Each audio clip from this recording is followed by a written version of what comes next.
We're going to turn now to Decision 2024 because there were some problems at the polls this past general election.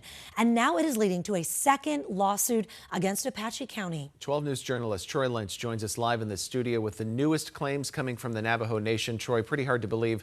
We've got some more problems coming in from Apache County. I know it's been a week and a half since the general election, and we just keep learning more and more information about these kind of polling problems. But Navajo Nation, they wanted more time to cure their inconsistent signatures in this second lawsuit. But on election day, there were reports of numerous problems at the polls in Apache County, from technical issues to limited numbers of printed ballots, leading to longer wait times for voters. So the Navajo Nation Department of Justice filed its first lawsuit against the county to give voters 2 more hours to vote. That was successful.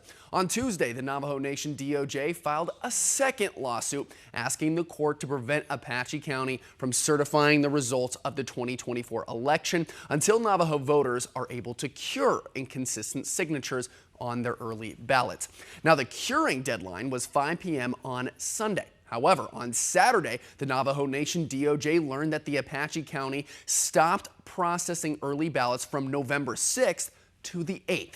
According to the suit, once the early ballot cure period ended, at least 143 voters had just 2 days to fix their signature by calling or driving to the Apache County Recorder's Office, and that's in St. John's, which is about 100 miles away from Window Rock. The DOJ says that just wasn't enough time. Now, on the last day, about 21 voters were able to cure their ballots early, and 40 of these voters reported that they were not notified about their inconsistent signatures. So Navajo Nation Attorney General Ethel Branch announced that there's going to be a public hearing at the Chinle Chapter House Monday at 5:30 for citizens to share their voting experience, and maybe you'll see a few people who have something to say. Allison, Justin. You know, originally there were voter right groups, Troy, saying that there were more than 250,000 mail-in ballots.